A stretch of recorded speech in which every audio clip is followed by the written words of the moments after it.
안녕하세요. 오늘도 사연 살롱을 찾아주셔서 감사합니다. 50대 중반에 들어선 여성이에요. 저는 아버지가 일찍 돌아가셔서 엄마와 남동생과 함께 살았어요. 저와 남동생은 6살 나이 차이가 있어서 엄마가 일하러 나가시면 제가 돌봤죠. 그러다 보니 자연스럽게 책임감이 생겨서 주변 사람들을 챙기는 것이 익숙해졌어요. 엄마도 몸이 약해서 자주 아프셨기 때문에 고등학교 때부터 알바를 하며 식구들을 돌보는 게 일상이 됐고요. 제가 공부를 해야 할 중요한 시기에 자꾸 알바를 하러 다니자 하루는 엄마가 저를 불러놓고 지선아, 공부해. 너 지금 아니면 때 놓쳐서 나중에 더 힘들어. 엄마 생각해주는 거 정말 고마운데 엄마하고 지혁이 생각하면 지금은 공부해야 돼. 네가 대학에 가고 좋은 데에 취직하는 게 진짜 너를 위하는 거고 우리 가족을 생각하는 거야. 엄마 무리하지 않고 일해도 니들 대학까지는 가르칠 만큼 돈 벌 수 있어. 아프지 않게 조심할게. 그러니까 공부만 해. 알았지? 엄마의 부탁에 저는 모든 걸 접고 공부만 무섭게 파고들었어요. 친구들하고 어울리지도 않고 공부만 했더니 서운해하는 애들도 있었지만 대부분의 친구들은 저를 따라서 같이 공부하더라고요. 그렇게 열심히 한 덕분에 성적은 계속 올랐고 고3 때는 원하는 대학에 원서를 넣어도 될 만큼 성적이 잘 나오게 됐어요. 물론 내신 성적도 포함이 되기 때문에 1학년 때 좀 뒤떨어졌을 때가 걱정이 되긴 했어요. 하지만 그만큼 더 열심히 노력을 했죠. 그 결과 저는 좋은 대학에 들어갈 수 있게 됐어요. 엄마와 동생은 제가 명문대생이 된 걸 좋아했지만 그것보다 제 학벌이 우리 식구한테 도움이 될 것 같아서 그게 더 기뻤어요. 학교에 들어가선 취미생활을 하는 동아리보다 제 취업에 도움이 되는 게 좋겠다고 생각해서 주식투자 동아리에 들어갔어요. 전에는 잘 몰랐는데 제가 투자에 좀 소질이 있더라고요. 거기서 열심히 배우고 활동하면서 주식투자에 대한 노하우도 많이 배웠어요. 모의 주식투자 대회에서 상도 받고 자신감이 붙고 나니 아예 진로를 이쪽으로 잡자 싶더라고요. 학과도 관련이 있는 쪽이어서 공부하는 데에도 어렵지 않았고요. 그리고 졸업과 함께 펀드 매니저로 취직을 하게 됐어요. 제가 신입사원 중에서도 나이가 어린 편이었기 때문에 리서치 업무를 주로 많이 했어요. 그러면서 틈틈이 저도 여기저기 투자를 했고 수익을 내면서 집에도 경제적으로 도움을 많이 주게 됐죠. 특히나 한참 브랜드에 민감할 나이였던 동생은 원하는 운동화나 옷을 살 수 있게 되니 무척이나 좋아하더라고요. 그런 게 다 너무 뿌듯하고 기분이 좋았죠. 돈을 버는 보람이 있더라고요. 그 재미에 힘든 줄도 모르고 일에 빠져서 살았어요. 제가 투자한 주식이 오르는 재미도 있었고요. 동생은 제가 용돈을 풍족하게 주니까 좋아서 타서 쓰더니 어느 날 이러더라고요. 나 지금부터 주식에 대해서 공부 좀 하려고. 그러면 나도 이렇게 타쓰기만 하지 않고 누나 나이가 되면 내가 벌어서 쓰고 싶어. 그러니까 나 주식 좀 가르쳐줘. 나도 네가 그런 거 배우는 건 찬성인데 대신 공부는 소홀히 하지 말아야 돼. 그거 약속하면 가르쳐줄게. 동생은 공부를 열심히 하겠다고 했고 저는 시간이 날 때 조금씩 주식 투자에 대해 알려줬어요. 동생은 머리가 좋아서 그런지 곧잘 알아듣고 이해를 잘 하더라고요. 소소한 일들의 행복을 느끼면서 살다 보니 2년이 훌쩍 지나갔어요. 회사에서는 겨우 리서치 일을 졸업하고 본격적인 업무를 시작했습니다. 그렇게 몇 달 지나지 않았을 때 상무님이 절 부르셨어요. 김지선 씨, 듣자 하니까 개인적으로 투자해서 돈도 많이 불리고 했다던데 리서치 하면서도 자기 개발을 아주 잘한 것 같아. 그래서 말인데 내가 회사를 차리려고 하는데 같이 갈래? 내가 여기보다 월급은 많이 못 주겠지만 대신 인센티브는 잘 챙겨줄게. 저는 혹시 혼나는 걸까봐 조마조마했는데 뜻밖의 제안에 놀랐어요. 그 상무님은 전부터 투자회사를 세우고 싶어서 계속 준비 중이셨대요. 시작하는 회사라 힘은 들 테지만 보람은 있을 거라는 생각이 들었어요. 또 제가 인센티브를 받을 자신이 있기도 했고요. 저는 상무님을 따라 나가기로 결정했고 그날부터 같이 준비를 시작했어요.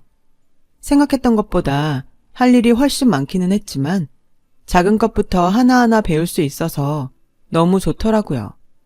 몇 달 후 상무님은 계획대로 회사를 설립하셨고 저와 몇몇 직원들이 상무님 회사로 옮겼어요. 상무님은 몇몇 신생회사를 찝어서 투자자들한테 설명회를 하고 공격적으로 투자 마케팅을 하셨어요. 그 바람에 저도 회사에서 밤을 새우며 일할 때가 많았지만 하는 일마다 잘 돼서 보람이 정말 컸죠. 큰 회사에서 일하는 것도 좋았지만 현장감을 느낄 수 있는 게 행복했어요. 돈도 벌고요. 동생은 그 사이에 고3이 돼서 입시 준비로 바빴고 주식 공부는 대학 갈 때까지 중단하는 걸로 합의를 했어요. 동생은 계속하길 원했지만 그것 때문에 공부를 소홀히 하다가 대학에 떨어지면 아무 소용이 없다는 생각에 저와 엄마가 말렸거든요. 착하게도 동생은 말을 잘 들어주었고 대학에도 합격했어요. 그리고 얼마 안 돼서 저는 대리로 승진을 했죠. 매일매일이 활기차고 즐거운 시간들이었어요. 그러다가 투자회사들 모임에서 한 남자를 만났어요. 남자는 처음부터 제게 호감을 표하면서 적극적으로 다가오더군요. 당시 저는 흔히 말하는 결혼 정년기였어요. 엄마도 제가 얼른 좋은 사람을 만나면 좋겠다고 노래를 부르다시피 하셨고요. 저도 일도 재밌지만 친구들이 하나 둘 결혼을 하니 나도 해야 되지 않을까? 그런 생각을 하고 있을 때였어요. 그런 것들이 맞아 떨어지면서 저는 그 남자와 사귀게 되었어요. 남자와는 같은 일을 하다 보니 대화도 잘 통했고 관심사가 비슷해서 불편한 점이 없었어요. 대학교 때 몇 번 남자친구를 사귄 적이 있었는데 제가 주식에 대한 이야기를 하거나 통계에 대해 말을 하면 지루해하거나 무슨 말인지 이해를 못하는 경우가 많았거든요. 그런 사람들만 만나다가 어떤 말을 해도 다 이해하는 남자를 만나니까 속이 다 트이는 것 같았어요. 그게 더 제게 호감으로 느껴졌고요. 저와 남자는 빠른 시간 안에 가까워졌고 곧 결혼을 약속한 사이로 발전했어요. 저희 집에 인사를 왔을 때 엄마도 동생도 좋아했고 제가 그 사람 집에 인사하러 갔을 때 그 집 부모님도 저를 반기셨어요. 남자 어머니는 처음 보는 제 손을 꼭 잡으시더라고요. 얼굴이 아주 복이 많게 생겼네. 집안에는 이런 인상들이 들어와야 재물이 들어오지. 라는데 어른들이야 그런 미신을 잘 믿기도 하고 그냥 듣기 좋으라고 말하기도 하니까 웃어서 넘겼어요. 상견례도 분위기가 좋았어요. 그 사람은 외동아들이라 다른 형제가 없어서 그런지 제 동생을 귀여워했어요. 지역이 용돈 없으면 형한테 다 말해라. 언제든 팍팍 줄 테니까. 그리고 매형이라고 하지 말고 형이라고 불러. 정 있고 얼마나 좋아. 라는데 말만이라도 너무 고맙고 듬직하게 느껴졌어요. 동생은 형이 너무 잘해주니까 좀 이상한 기분도 드는데 그래도 고마운 생각이 든다고 하더라고요. 분위기가 좋은 가운데 저는 결혼을 하게 됐고 시댁이랑 멀지 않은 곳에 신혼집을 차렸어요. 저는 결혼을 했어도 계속 회사에 다니고 싶었어요. 그때만 해도 여자는 결혼을 하면 회사를 그만두는 걸 당연하게 여기는 분위기가 남아있었거든요. 물론 전보다는 결혼한 여자들이 회사에 남아있는 경우도 많았지만 남편이나 시어머니가 이해를 해줘야 했죠. 저는 남편과 시댁에 아주 조심스럽게 말을 꺼냈어요. 제가 회사에 사표도 안 냈어요. 저희 회사는 대표님이 워낙 좋으셔서 결혼했다고 불이익도 주지 않고 이해도 많이 해주세요. 그러니까 회사에 계속 다니면 안 될까요? 얘는 당연히 그래야지. 너처럼 복 들어올 상이 돈을 벌어야 집안이 피는 건데 왜 그런 인재를 썩히니? 나는 벌 사람이 벌면 된다고 생각한다. 둘이 벌면 더 빨리 돈도 모으고 좀 좋니? 맞아. 나도 여자들은 결혼하면 일 관두고 집에 있어야 되는 거 아주 구시대적이라고 생각해. 여자들도 능력 있으면 그걸 펼치면서 살아야지. 나도 찬성이야. 라며 아주 흔쾌히 말하더라고요. 당시에는 제가 뭘 몰라서 제 일을 하는 걸 남편과 시댁한테 허락을 맡아야 한다고 생각했거든요. 그래서 두 사람이 얼마나 고마웠는지 몰라요. 제가 결혼을 정말 잘했다고까지 생각했죠. 남편은 제가 일이 많을 때에도 제 스케줄에 잘 맞춰줬고 제가 꼭 밥을 하지 않아도 뭐라고 하지 않았어요. 오히려 잘 됐다며 외식이 하고 싶었다면서 제가 먹을 저녁까지 사다 놓을 때도 있었고요. 하지만 그런 날들은 오래가지 않았어요. 결혼하고 6개월이 조금 지나기 시작했을 때부터 남편은 점점 본색을 드러냈어요. 처음에는 자기가 투자한 게 손해를 봤다며 생활비를 조금만 내놓더라고요. 투자한 게 손해를 볼 수 있지. 그럼 월급이 있잖아. 그게 있는데 왜 생활비를 이것만 줘? 월급은 엄마 드렸지. 몰랐어? 내가 말 안 했나? 그런 말 한 적 없어. 어이가 없네. 그냥 용돈을 드리는 건 이해가 되는데 월급을 다 드린다고? 그건 좀 아니지. 난 솔직히 당신은 내가 친정에 돈 많이 줄까봐 계속 신경 쓰지 않았어. 그래서 친정에 용돈만 조금씩 드린단 말이야. 근데 어떻게 이래? 당신은 이제 결혼했으니까 우리 집 사람이니까 경우가 다르지. 이러는데 너무 기가 막혀서 말이 안 나오더라고요. 그럼 시어머니한테 투자한 게 손해를 봤으니 월급을 다 못 드린다고 말씀드리라고 했더니 죽어도 못한다는 거였어요. 그래서 제가 시어머니를 만났죠. 예, 그래서 내가 누누이 얘기했잖아. 우리 집에서 돈 벌 사람은 너라고. 돈 벌 사람이 나가서 벌어야 한다니까. 승진이 걔가 돈을 좀 까먹는 사주더라. 근데 어쩌니? 이렇게 되면 우리도 두 늙은이 연금 조금 나오는 것밖에 없어서 생활비가 안 되는데 그럼 네가 좀 대신 해줄 수 있어? 어머니, 그럼 여기 이 카드 드릴게요.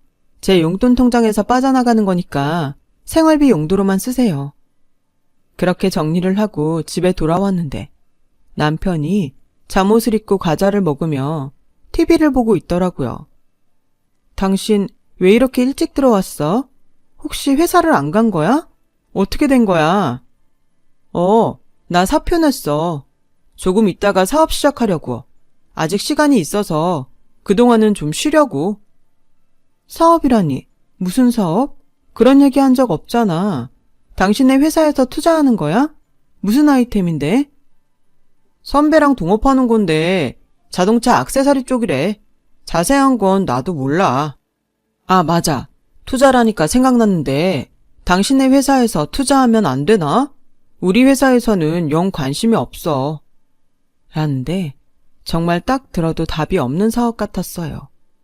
게다가 남편은 그게 어떤 사업인지도 잘 모르더라고요. 적어도 투자회사에서 일을 했는데 자동차 액세서리도 많은데 그 중에 어떤 건지 전망은 어떤지 어디서 어떻게 수익을 낼지 검토도 안 했냐며 한마디 했죠. 그런 건 선배가 다 알아서 한댔고 나도 보니까 나쁘지 않더라고. 너무 걱정하지 마.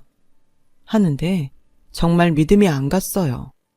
제가 사업계획서를 보니까 자동차 작은 액세서리라도 기술을 기반으로 하는 것인지 아니면 어디서 떼다가 유통을 하는 건지 여러 가지가 있잖아요.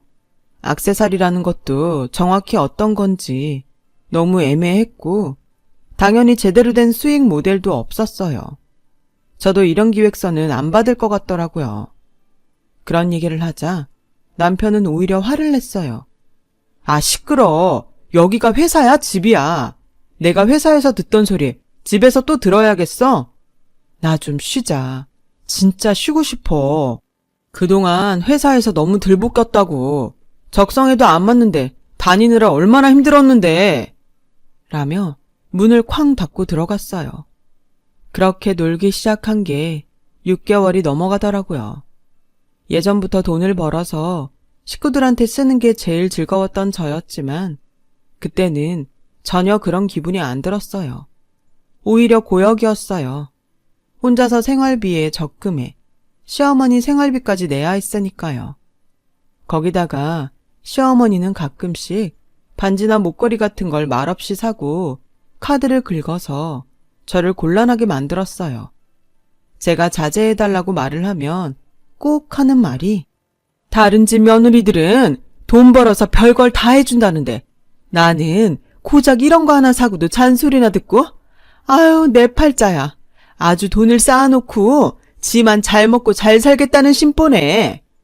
라며 툴툴거렸고 그럴 때마다 시아버지는 저를 째려보며 못마땅하다는 듯 크게 헛기침을 하고 방문을 쾅 닫고 들어가셨어요.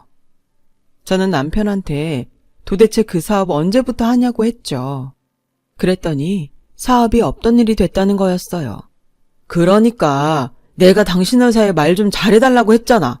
이게 뭐냐고. 졸지에 백수 됐잖아. 그럼 취직을 다시 해. 싫어. 나 이제 회사 다니기 싫어. 원래 내 사주팔자가 사장이랬는데 회사에서 직원 노릇 하려니까 아주 뼈가 다 사갔다고. 라며 말도 안 되는 소리를 하는 거였어요. 그래도 어떻게든 참아보려고 했는데 그러고도 3개월이 넘어갔고 저는 당장 가서 물어달라고 사정을 했어요. 너 이번 내 생일에 뭐 해줬니? 화장품밖에 더 했어? 내가 아주 아들이 돈 못 번다고 네 눈치 보느라 숨이 막혀 죽겠다. 네가 그러니까 승진이 앞길이 저렇게 탁 막혔지. 아주 돈 벌어 혼자 쓸 사주라는 말 안 믿었는데 정말이었네. 됐으니까 너 계속 그런 식으로 하려면 우리 집안에서 나가. 라며 오히려 큰 소리를 치는 거였어요. 남편도 저를 보는 눈초리가 험해졌고 저희는 각방을 쓰다가 결국 몇 달 후 이혼을 하게 됐어요. 제가 그 집을 나오고 얼마 안 돼서 우연히 남편 집을 지나치는데 어떤 여자하고 같이 나오더라고요. 저는 몰랐는데 저하고 이혼하기로 하기 전부터 그 여자와 만나고 있었다는 거였어요. 시댁하고 인사도 했고요. 저는 완전히 당했다는 생각에 너무 분이 났지만 이혼 서류에 도장까지 찍고 갈라선 마당에 뭘 해야 좋을지 몰랐어요. 그때 동생이 저한테 와서 통장을 하나 내밀더라고요. 누나한테 배운 주식 투자로 틈틈이 돈을 좀 모았거든? 누나가 어디 좋은 투자처 좀 알아봐줘. 라는데 꽤 큰 금액이라 놀랐어요. 동생은 자기가 투자자가 돼서 나중에 투자회사를 세우고 싶다고 하더라고요. 그래서 지금부터 투자를 해보고 싶다는 거였어요. 마침 회사에서 미는 창업회사가 있었고 아이템도 좋고 수익 모델도 확실해서 동생에게 추천을 했죠. 동생은 사업 계획서를 꼼꼼히 보더니 좋다며 투자를 했어요. 그리고 그 회사는 동생이 군대를 갔다 오고 대학교를 졸업할 무렵 자리를 잡으며 회사를 확장해 가기 시작했어요. 당연히 동생은 정말 많은 돈을 벌었어요. 동생은 그 돈으로 또 다른 회사에 투자를 했고 엄마 앞으로 건물도 사들였어요. 그리고 투자회사에 취직해서 5년을 다니고는 정말 투자회사를 세우고 싶다고 하더라고요. 저는 대표님께 그 일을 상의했죠.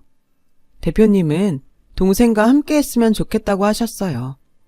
안 그래도 공동으로 일할 사람을 찾고 있었는데 김상무가 그 자리를 해줬으면 좋겠어.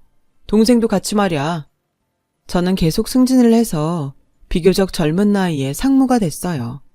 대표님이 제 능력을 높게 사신 덕분이었죠. 저와 동생은 그 문제를 많이 고민했어요. 동업이라는 게 많은 위험이 있으니까요. 그래도 대표님이 이쪽 업계에 쌓은 10만과 그동안 해온 걸 보고 동생은 대표님과 함께 하기로 했어요. 사실 저희한테도 좋은 점은 많았어요. 큰 고생은 덜하는 거였으니까요. 동생은 대표님 말대로 제가 공동대표였으면 좋겠다고 하더라고요. 그래도 이건 네 돈이잖아. 내가 이거 다 누나한테 배워서 모은 거잖아. 누나가 투자할 곳도 잘 알아봐준 덕분이고. 그리고 이 나이에 상무면 성공한 건데 뭘. 난 찬성이야. 그리고 누나 밑에서 더 많이 배워야지. 나는 아직 부족한 것 같아. 라며 저를 격려해 줬어요. 회사가 더 성장하면서 새로운 사옥을 알아보고 있었는데 마침 적당한 매물이 나왔다고 해서 동생과 함께 보러 갔어요. 건물은 저희 회사가 쓰기에 괜찮아서 계약을 하려고 했어요. 그런데 청소차를 끌고 와서 계단 청소를 하는 사람과 부딪히는 바람에 옷이 젖었어요. 죄송해요. 아유, 그러게. 앞을 좀 보고 다니시지. 라며 오히려 저보고 뭐라고 하는 청소 아줌마를 본 저는 너무 놀랐어요. 전 남편의 어머니인 거예요. 그러고 보니 같이 일하던 남자가 낯이 익다고 생각했는데 그 사람이 전 남편이더라고요. 사람이 너무 얼굴이 상해서 하마터면 못 알아볼 뻔했어요. 전 남편은 저와 동생을 보더니 머뭇머뭇대다가 꽁무니가 빠져라 뛰어나가더니 어디론가 사라졌어요. 저희가 건물주와 계약을 하고 나왔더니 시어머니는 기다렸다는 듯이 제 손을 덥석 잡았어요. 아가, 옷은 괜찮니? 비싸 보이던데 엉망이 돼서 어떡하니? 그건 그렇고 아직 회사는 다니고 있나 봐. 하더니 제 명함을 달라고 하더라고요. 그냥 무시하려다가 제가 상무라는 걸 좀 봐라 싶기도 해서 명함을 건넸어요. 그랬더니 다음날 회사로 찾아온 거예요. 네가 상무가 됐구나. 역시 네가 돈은 잘 버는 사주가 많네. 내가 이렇게 온 건 우리 승진이 한 번만 도와줘라. 응? 걔도 사업 잘하고 있었는데 투자할 사람이 마땅치 않아서 지금 잠깐 쉬고 있거든. 그러니까 어떻게 좀 해봐. 잘 나가는 사업인데 쉬고 있다고 건물 청소를 하러 다녀요? 이해가 좀 안 되네요. 그리고 제가 왜 박승진 씨를 도와야 돼요? 저 약속 안 한 사람은 만나지 않아요. 여기 이분 좀 보내드리세요. 라고 하자 직원 둘이 나와서 시어머니한테 나가달라고 했어요. 하지만 시어머니는 막무가내로 소파에 눌러 앉아서 꼼짝도 안 했어요. 네가 우리한테 어떻게 이렇게까지 하니? 그래도 한때 가족이라는 이름으로 같이 살았던 정이 있는데 우리가 좀 못 살게 됐다고? 이렇게 외면하면 도리가 아니잖아. 라며 큰 소리를 울먹였고 직원들은 제 눈치를 보며 어쩔 줄 몰라 하더라고요. 제가 그한테 가족이었던 댁들 때문에 다신 결혼 안 하고 살아요. 시댁의 시자는 쳐다도 보기 싫어서 시금치도 안 먹는데 정은 무슨 정. 무슨 사업을 했는지 몰라도 우리 회사는 아무한테나 투자하는 자선 사업하는 데 아니에요. 얼른 이 할머니 내보내세요. 라고 말을 하자 직원들이 시어머니를 양쪽에서 끌어서 일으켰어요. 시어머니는 제 옷을 붙잡고 놔주질 않았어요. 네가 섭섭했던 게 있으면 정말 미안하다. 그래도 사람 하나 살리는 셈 치고 좀 봐줄 수 없겠니? 내가 이렇게 사정할게. 섭섭하다니요. 치가 떨리는데요. 그리고 정 할 말 있으면 본인이 직접 뭐든지 해야지. 이렇게 늙은 어머니를 앞세우는 건 무슨 경우랍니까? 그렇게 억지로 끌어내다시피 해서 내보냈고 다음 날은 전 남편이 나타났어요. 그 사람은 저를 보자마자 자기한테 투자하면 계약서에 쓴 것보다 2배로 돌려주겠다고 큰 소리를 쳤어요. 그럼 애초에 그렇게 계약서를 쓰면 되죠. 제가 이런 식으로 투자자 잡으려고 하는 사업자 한두 사람 본 줄 알아요? 애초에 댁은 사업할 체질이 아니네요. 엄마 말만 듣고 사주가 어쩌고 하면서 노력할 생각도 안 하는데 무슨 사업이 되겠어. 그리고 다시는 찾아오지 마. 부인 등쳐먹고 집에서 놀고 먹다가 다른 여자 만나서 꼬투리 잡아 이혼한 거 다 떠벌리기 전에. 그땐 정말 미안했어. 이러지 말고 나 한 번만 살려주라. 응? 나도 다 사정이 있었어. 엄마가 그 여자 사주가 좋다고 자꾸 만나보라고 해서. 진짜 미안했어. 박승진 씨는 자기 생각도 없어? 엄마가 사주 보고 말하는 대로 하게? 그런 사람한테는 절대 투자 못하지. 당신 때문에 어떤 사람 눈에서 피눈물 뽑으려고 그래? 저한테 한 번만 봐달라고 사정을 했지만 저는 냉정하게 잘랐어요. 남편은 재혼을 한 여자 돈으로 사업을 하다가 여자가 사업 자금을 다 빼서 도망을 가는 바람에 완전히 거리에 나앉았다고 하더라고요.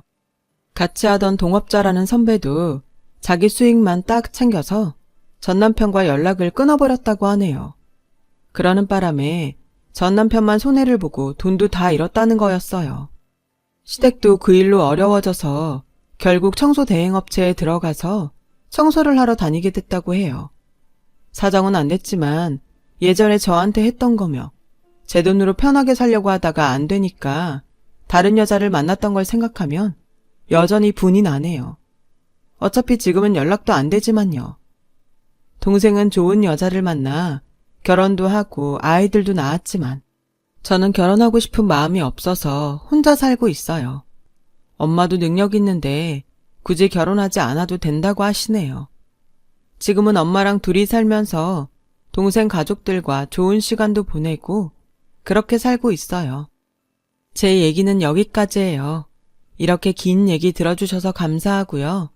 듣고 계신 모든 분들한테 좋은 일들이 많이 생기시길 바랄게요. 다들 건강하고 행복하세요. 여러분, 사연 댓글에 응원과 현명한 조언 부탁드려요. 좋아요와 구독은 저에게 큰 힘이 됩니다. 오늘도 좋은 일 가득하세요.